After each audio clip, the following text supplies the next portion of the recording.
called. Cardinals over the 49ers straight up. Purdy had 2 interceptions. Were they his fault, though? Jury's out. Yeah, the jury is out. Yeah. Hit on the deciding play that ended the fourth quarter drive. Here's Purdy.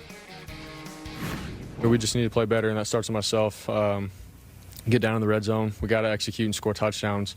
I thought there was multiple times where we could have pulled away significantly in the first half. And again, that starts with myself. And so there's that. And then, second half when defense is getting stops, we can't just turn the ball right back over. I mean, that's pretty plain as day. Okay. Yeah. So you're just in your glory. You're like Grant Cohn of television. What do you mean? He is the Grant Cohn of television. Well, maybe the Niners. Maybe the Niners should worry less about Grant Cohn doing locker room interviews and more about game planning for the Cardinals. And maybe you're not all of a sudden losing 10-point. Purdy the reason the 49ers lost. Well, he certainly wasn't the reason they won, and they did. Here, listen. I'm not going to kill Brock Purdy. What I am going to say is there is an alarming trend, and I think that Purdy this year has played prior to this game pretty well. You've been complimenting but the Niners don't. Something's just not right. They just don't quite look like the same team without the full complement of the Avengers. And when it is on the heels of this quote, Brock told us what he wanted to do with big leads in the second half. This is not third hand. We can show the quote. I'll read it to you. He said, it's having that Tom Brady kind of feeling. Late in the game, it felt like Tom was going to take over and not make it close. Feel like I can get to that. I want to be dominant. And in this game with Tom Brady calling it, you saw him try to do some of these things. Ran around for 11 seconds one time, and turned the ball over, of course, as well. And so is it just yesterday? Well, I don't know. So we can show a couple stats of Purdy this year versus previous years and, a trend, which is how have the Niners done? Okay, well, that's not great. Leading by 10+ in his career, they were amazing, unbeatable. Got a little fresh new mentality if that's when we step on the throat. I'm just telling you. I'm just telling you the timeline of events. We can also do the second half numbers, so Purdy leading in the second half career as a starter. Those were his numbers. Those are his numbers now, of course, without everyone. So they're all just interesting data points. And I don't put that whole loss on him. I do think if you block a kick for a touchdown and then pick off Kyler Murray and you're up 23-10 or whatever it was, you should probably put away the Arizona Cardinals. But you didn't, and it's a little concerning. Purdy didn't have a good game, obviously. Second straight. But Jordan Mason, if he holds that football, what were they on the 8-yard line? Yeah. Driving to score, they could have went up 9. Instead, they end up being down 1. Yeah. So there's that. The defense made James Conner look like James Brown, as in Jim Brown. I mean, he was running through dudes. But I can't defend Purdy, though, this season, because I agree with you. I think he's played well this season for the most part. The biggest thing, though, and this does speak to McCaffrey, the red zone. That is, he's throwing good balls. They're marching down the field. They are 30th now in red zone efficiency, 41%. Yesterday, they were 16%. Last year, they were number 1. There you go, right there. Yeah. And so that's on some of that's on Purdy. How's it on Shanahan? Some of that's on Shanahan. Who was the coach last year? Wait, so Brock Purdy was the quarterback.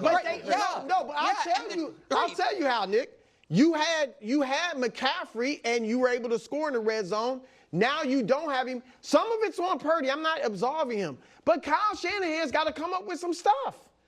They got a good running back as far as running the football, and they still got good guys on the outside. So the stuff that Kyle Shanahan comes up last year works, and the stuff that I guess it works with McCaffrey. Hand the ball off to Christian McCaffrey. I could call that one. Or throw it, dump it off to him or yesterday, I can't put this on Brock. He owns some of it. He has to own some of it. He's a quarterback. He throws 2 interceptions. Like, they're not putting the ball in the end zone, in the red zone. But when you don't have your kicker, Jake Moody going down, no one wants to talk about it, but it's like I'm you're not right. trying to dismiss the fact that they shouldn't have blown the lead. Because defensively, you got a 10-point lead, sustain it. And they haven't been doing that all season long.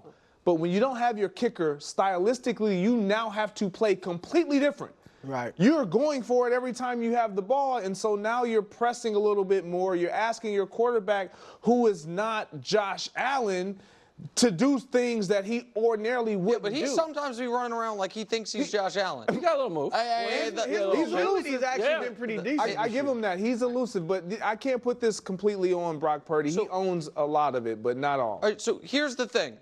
I don't know if Christian McCaffrey is coming back. I know that they, remember, he was probable for week 1. Then he missed it. Then he was in Germany. Then all of a sudden the tendonitis spread to the other leg. And so, in my opinion, I think maybe it's differing degrees. I know you're a kind of a Shanahan skeptic for some reason, but I think most people agree they have a very good head coach. Yeah. I think that most people agree, even without Christian McCaffrey, they have really good weapons. I think this year the offensive line's been better than it was last year, and Trent Williams is still there. If Brock Purdy's the guy that you guys have screamed at me that he is, they'll be fine. I think They'll be Purdy's fine. played better than those weapons you're talking about. I think he's been better. Ayuk just yesterday had a You good can't game. throw it to himself. Jennings has played well, but Jennings I'm saying, been awesome like I until think yesterday. Purdy has played better. I don't know. than He's all got those Jordan Mason second in the league in running. Kittle's fumbled. making He had all-star a catches. game-losing fumble Yeah, yesterday. Purdy had 2 picks. He had 2 picks. Yeah, but the timing of that fumble. Yeah, they could have iced it, and then without thank you. the They could have second iced Purdy it. pick, they could have gone and won it. That happened. No, the ice Upset was alert. worse. Bruce got 3-0. First up, Cowboys chatter. After Dak ends the first half with this interception at the goal line, CeeDee Lamb says something to Dak. Dak is locked into his tablet. Sounds like my son, you know what I'm saying? Chris Collinsworth in the broadcast thought it was something. Today, is it something? So something or nothing? Well, it's something that I think I can decipher. Oh. I don't know if we can roll that tape again, but this is one of those things, maybe it's confirmation bias, but someone suggested to me this is what he said, and I'm like, oh, that's definitely what he's saying. And what he's saying is, I don't know when we started over, but it's jump balls Yeah. for jump ball, I got you. And Dak seemed to be like, sounds good. thumbs up." And so I don't. I know Collinsworth That's to me. good. That looks right. Collinsworth, I thought, made too big of a deal of this. Yeah. I think that this was. I don't look at CD and Dak as like having a problem. I know the playoff game was weird, and that receivers. Tend moody at times, but Divas. but yeah, I mean, I don't. So I actually think it's nothing. When I said it's something, I mean it's something we can determine. I don't think that's a bad thing at all. What he did. I think it's nothing whatsoever. Even if they had lost, I don't think it would have been anything. It does look clear.